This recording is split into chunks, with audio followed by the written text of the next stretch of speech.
નગરપાલિકામાંથી મહાનગરપાલિકા બનેલા ગાંધીધામ શહેરમાં પ્રથમવાર પધારેલા મુખ્યમંત્રી ભૂપેન્દ્ર પટેલે ₹176 કરોડના 66 વિકાસ કામોની ભેટ આપી હતી. ગાંધીધામ ખાતે ગોપાલપુરીના સરદાર વલ્લભભાઈ પટેલ ઓડિટોરિયમ ખાતે કાર્યક્રમ યોજાયો હતો, જેમાં 176 કરોડના વિકાસ કામોના ખાતમુહૂર્ત મુખ્યમંત્રી ભૂપેન્દ્ર પટેલના હસ્તે કરાયા હતા. મહાનગરના નાગરિક તરીકેનું ગૌરવ મેળવવા બદલ ગાંધીધામવાસીઓને અભિનંદન પાઠવ્યા હતા.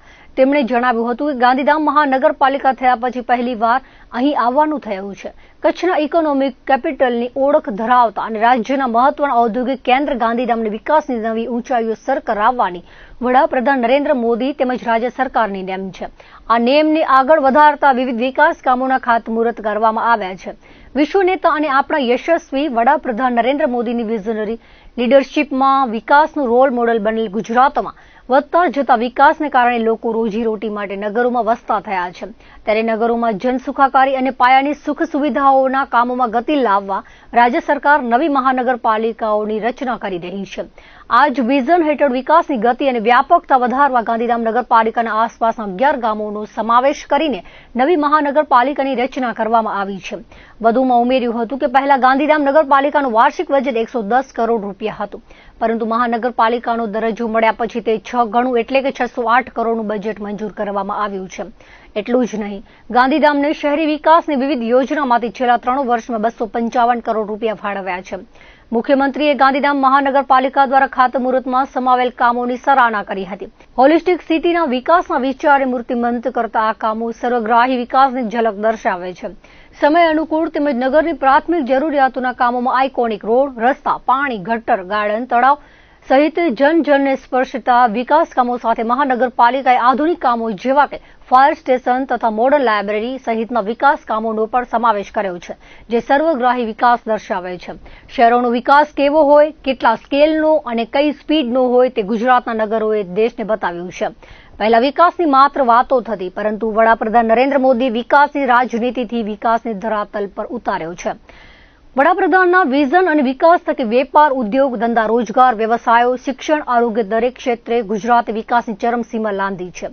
વડાપ્રધાન નરેન્દ્ર મોદીએ શહેરીકરણને પડકાર નહીં પરંતુ તક તરીકે સ્વીકારીને વેલ પ્લાન્ડ સિટીઝ ડેવલપમેન્ટ માટેનો માર્ગ દેશને ચીંધ્યો છે. નાના શહેરો માટે મોટી સુવિધા આપતી આ યોજનામાં રાજ્ય સરકારે છેલ્લા 1.5 દાયકામાં 57,000 કરોડથી વધુ રકમનું પ્રાવધાન કર્યું છે.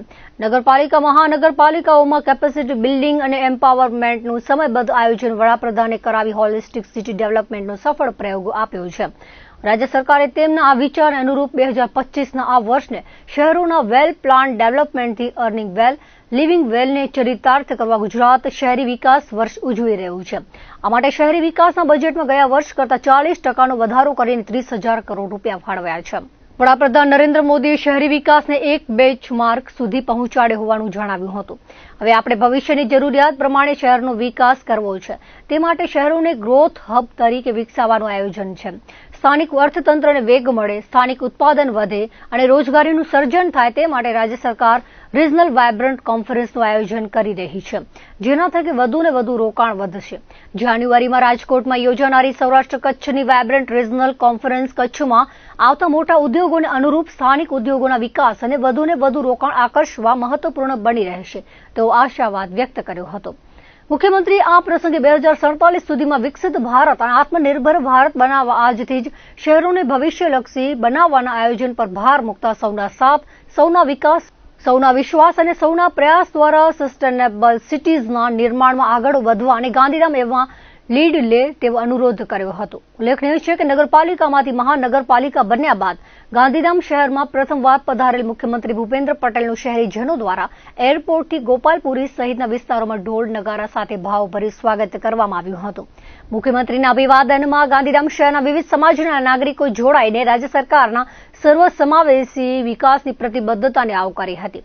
આ પ્રસંગે ઉચ્ચ શિક્ષણ અને ટેકનિકલ રાજ્યમંત્રી ત્રિકમભાઈ છાંગાએ જણાવ્યું હતું કે વિભાજનની વેદનામાંથી ઊભું થયેલું આ ગાંધીધામ નગર આજે આર્થિક અને બંદરીય પ્રવૃત્તિનું ભારતનું મહત્વનું કેન્દ્ર બન્યું છે. સાંસ્કૃતિક, આર્થિક તેમજ સામાજિક ક્ષેત્ર વિકસિત ગાંધીધામના વિકાસને વધુ તેજ ગતિ આપવા માટે રાજ્ય સરકારે મહાનગરપાલિકાનો દરજ્જો આપતા હવે આ શહેરનું આયોજનબદ્ધ વધુ વિકાસ શક્ય બનશે.